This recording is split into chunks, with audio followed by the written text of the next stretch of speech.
So, here's the verdict. It doesn't suck. When it comes to video game movies, there is always a lot of doubt, and Sonic the Hedgehog has an interesting history with disappointment. That being said, after the first trailer, most people's fears were confirmed. But we no longer need to worry about that. So, the movie in quick spoiler-free summary, it's not a train wreck, nor is it anything groundbreaking. It just sits at it's a good movie, nothing more. Which is sad that people can't just accept a normal, just good movie these days because the bar has been raised so high after all these massive universe on the line films. I only have 3 criticisms, which I shall mention later. Overall enjoyable, it doesn't connect with the games as it's doing its own thing, but as a result, it gets fairly original with some concepts.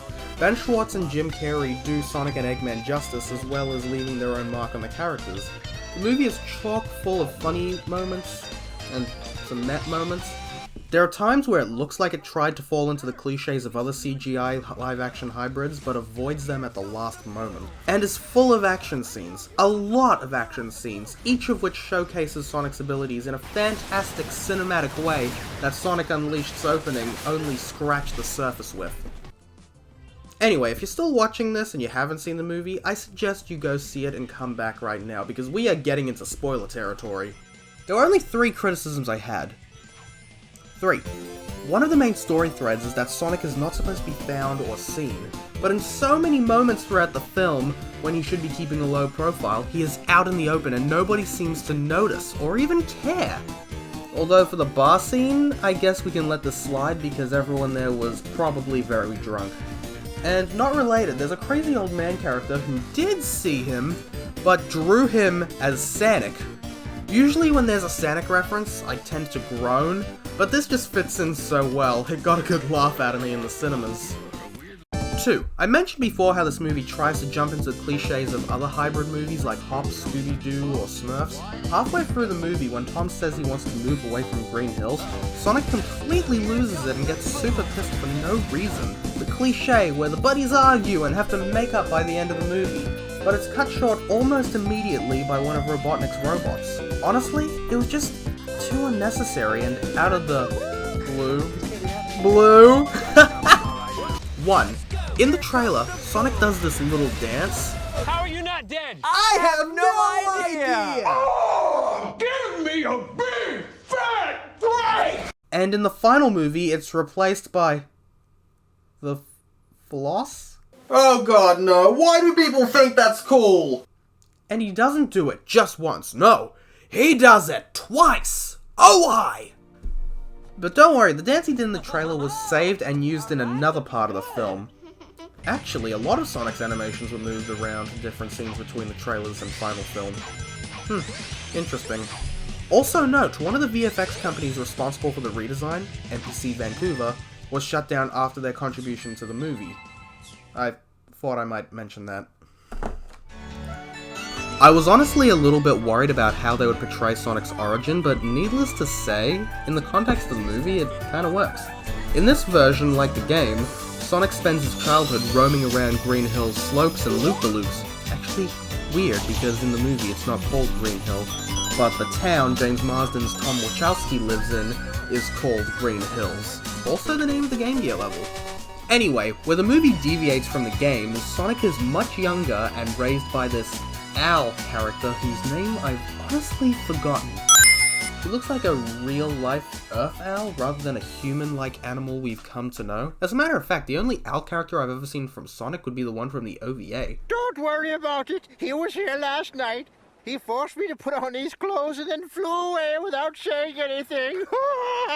She informs Sonic not to use his power and to remain hidden because others want to steal it, and I don't know how.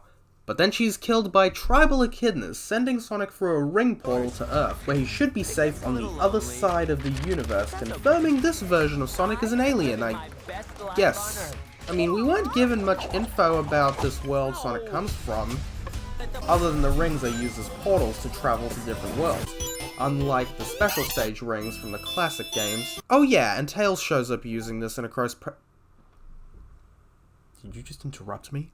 Tails uses one of these in a post-credit scene. Now for comparison, in the games, things are very different. For starters, while Sonic, Tails, and the Echidnas do come from islands, they are located on Earth, and while the anthropomorphic human-like character animals are a minority, the human population aren't really surprised and act like it's normal. And supposedly these anthropomorphic animals have been native to Earth for over 1,000 years with no real origin given. The most we know about are the ancient Echidna tribes which have existed for a long time protecting their lands and the Chaos Emeralds, which are not featured in the film, until a tragedy caused them to send their home into the skies as a floating island, until only one member remained.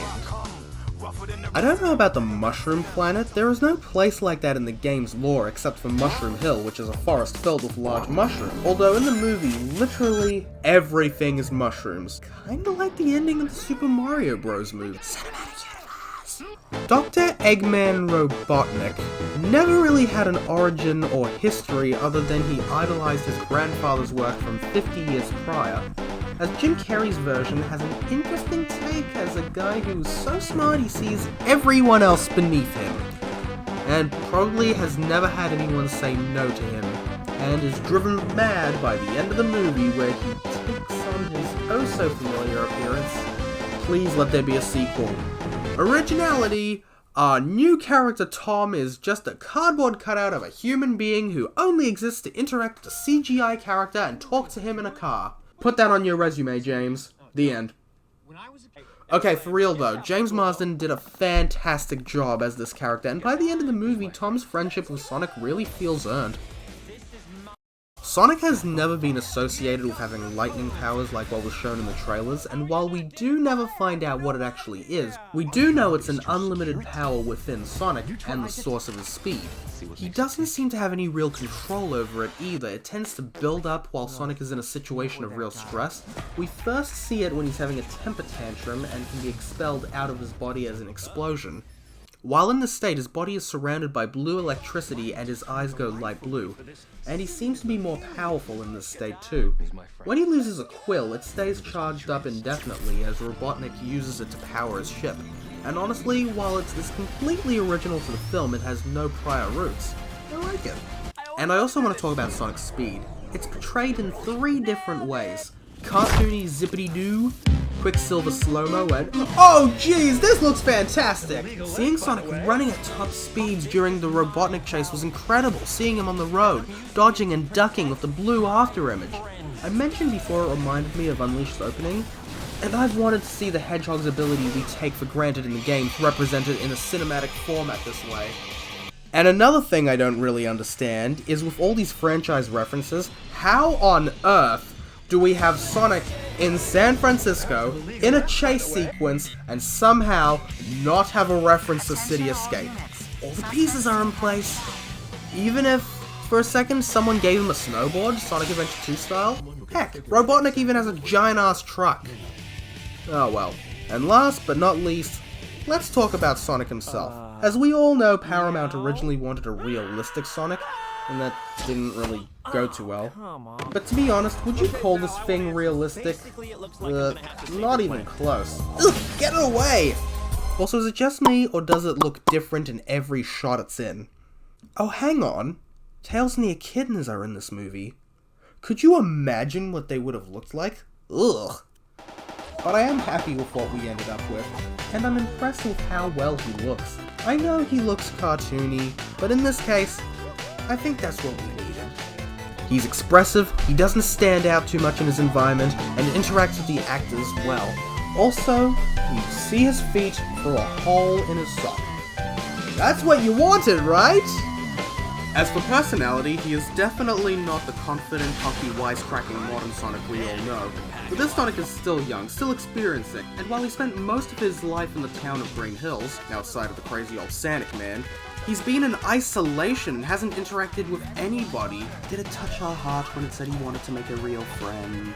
He's been shown getting emotional and having a temper tantrum once or twice, but generally, excited, enthusiastic about everything, and always wanting to save animals? If that's not Sonic, I don't know what is. Not the tantrum part. I know a lot of people were worried about this movie leading up, but I'd say we are in the clear. As aside from a few problems I listed, it's a fine and very enjoyable movie. But knowing the internet, I already know you guys are gonna just go tear the whole thing apart and complain about insignificant details. But anyway, this was my review of the Sonic movie. It's a new interpretation of a character we know so well, and I couldn't recommend it enough. And who knows, we might even see a sequel sometime soon. And maybe there's a bright future for video game-based movies as well. But until then, stay tuned and stay awesome, because we gotta go fast! Seriously though, what is wrong with Birds of Prey fans?